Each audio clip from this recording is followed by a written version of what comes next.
Hear me out. I don't plan on staying here long. One way or another, this place won't hold me.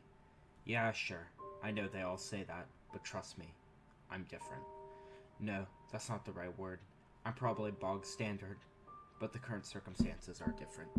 And the circumstances are going to make things a little difficult. Unless I tell someone. Even if I tell someone. Since I was a little boy, I've had a problem. The doctors call it kleptomania. To me, it's a challenge. Not a challenge like the kind you see in a big budget blockbuster, the one where the suave gentleman gets the girl, a fortune, and the respect of the people he's stolen from. It's a challenge to rein myself in, a challenge to try to keep myself from taking something, anything, and a challenge I always inevitably lose. First memory I have is when I was 6. My parents were in this store, a restaurant or something. There were a bunch of pastries, fresh and flaky and delicious behind the counter, glazed with honey and chocolate and maple syrup that looked like it had been taken from a broken and unresisting tree. The server was a nice lady. She saw my smile and the innocent look in my blue eyes, and I remember her saying, from rosy red lipstick that couldn't hold last night's bruises, that she wanted to give me a little something extra for free. And while she and my parents were talking, I helped myself to several from inside the display case, shoving them crudely into my pockets. I never ate them, just felt nervous and nauseous, and thrilled. Somehow my parents never found out. They found out much later, and my father got so angry that his face swelled up like a big old balloon. He yelled and shouted himself hoarse, telling me never to steal again, and yeah, you're right. None of it's important now. Even if I'd wanted to, which I did, I couldn't. Guess my self-control's pretty crap, huh? Just joking with myself. That's why I'm laughing. Over time, I moved out and moved on with my life. Got a good car, a good job, but my habits never changed. I moved on from stealing odd trinkets from work and school to walking around town, finding houses where the people who lived in them were lost and self-absorbed. I'd wait, sometimes for weeks, watching them, figuring out their patterns. And I'd bide my time, fighting the impulse until it was screaming in my ear, and then I'd go into my mark and take something. Didn't matter what, maybe a piece of jewelry, maybe a book fallen from a shelf. I tried to avoid taking valuable things that looked like they'd be easily noticed or of sentimental value. I just needed proof, something I could shove in a drawer and mark as a sign that I'd been there. And then my little secret wouldn't try to tempt me at coming back again. It'd be over and under control, for at least a little while. They don't tell you that it means living alone, that it means avoiding other people, but being charming enough that people think it's alright. Sure, I could have talked to a doctor about it. Maybe they'd even have been able to help with words or drugs or medicine or something. But the voice whispered to me first and foremost, and it was seductive. All I needed to be happy and to live was to keep on taking all the things that I wanted. And so it asked, and so I did. But there was this one house that had never really called to me. It had been old, renovated a few times, failed to sell on the market. A young couple moved in. They looked like they had too much money and not enough common sense. With them, they brought their little daughter, not even a year old. I watched them go out eating at fancy restaurants at least once or twice a week, the new car the guy bought and lavished more time and energy on than his wife and kids combined, the shallow way each talked only about themselves at the table, raising their voice ever so slightly in a kind of verbal fencing match no one ever won. And one day they left in a fancy car to catch a show, and I slipped inside the unlocked front door moments after they'd left. My blood felt like it was on fire and felt cold as ice at the same time. The house was very organized, imitation vases with plastic flowers, silverware on tablecloths, and paintings that looked a little too good to be true. My slip-on shoes didn't make a sound as my field of vision took in everything around me, looking for what I was to take. It took me a while to process the crying sound. It was coming from a room down the hallway, and it was then I realized they'd left their kid home, all alone. My palms scraped against my khakis, and I could feel the surface of my skin, itchy. No, I didn't plan to steal the kid. I know what you've probably read in the papers, what they've had said. I don't care if you believe me or not, but if I don't tell someone. At first, I avoided the hallway to her room. I tried looking upstairs, hoping to take an earring or something and call it a day.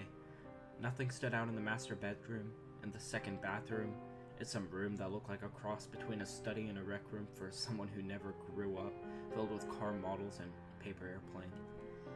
But nothing spoke to me, said with a velvet whisper that I wanted to be taken away and taken home, so that I could lock it in a little shelf with a padlock, and a murmur, and a promise it'd be safe. And a slave to the call, I made my way to the first room down the hall. The crying had stopped when I made my way to the hallway.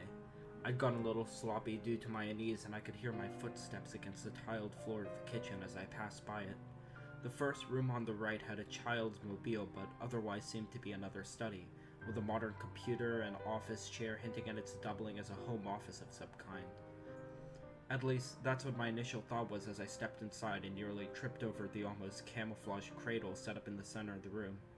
Looking up at me with huge, innocent eyes, the couple's kid grinned at me and cooed. I tried to ignore her as I stumbled around the room, once again taking time to mask my steps. Drawers full of paper and reports greeted me, not one interesting enough to take, at least not without spending far too long reading through them to be safe. Then, I realized two things. Though I'd once again ceased making any noise when I moved, there were footsteps. Steps that fell a few moments after mine, then stopped abruptly when I did. Secondly, she was crying again. Crying hard and harshly and falling against the walls of her cradle. Man, I'm not lying when I say I nearly fell over myself in fright and shock. I managed to reel around while my brain was still grasping at straws, looking for some sort of excuse that sounded remotely plausible. They all vanished like grains of salt between my lips when my eyes met his. He stood, maybe a few inches shorter than me, not too skinny, not too fat, chalky-toned and glassy-eyed, in a floral print shirt that seemed too cold for the crisp spring weather. He seemed as surprised to see me as I was to see him. Then he opened his mouth and smiled amicably, grabbed me by my shoulder. I could feel the crunch of my shoulder popping from its socket as he twisted it around more easily than any human should be able to do.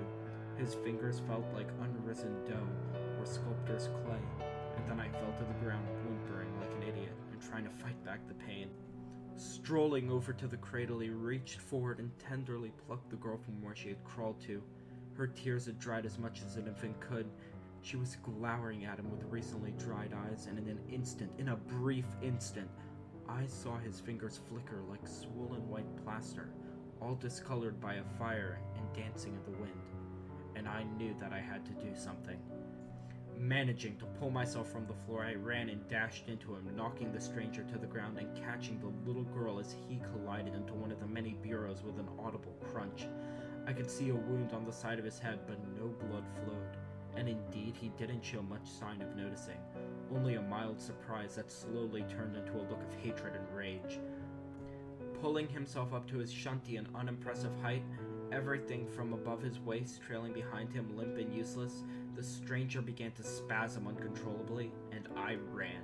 I ran down the hallway, carrying the girl in my arms and terrified I might lose her, since only one seemed to be responding to my desperate requests, and ran trying to ignore the voice screaming that I hadn't taken anything yet, and ran terrified that if the man, or man-shaped thing caught with me, I would die. And then the tile bubbled beneath my feet and I tripped and fell. I managed to brace the infant against my still good left arm and used it to shield her body, but as the white goo-like tar bubbled around my feet and surged back to the man, I knew I'd been caught. He made his way towards me slowly, certainly. He didn't even try to move normally anymore, feet wide apart like he was riding a horse through the air. As the pallid substance grew and shaped itself back into limbs in the places where his arms should have been, he fell completely to his back and began to run over the floor like some sort of humanoid dog, panting with his tongue half out and eyes glistening in excitement. As he ran, his skin kind of glistened and dripped off around him, white and bubbly and incandescent, and I knew we were both going to die.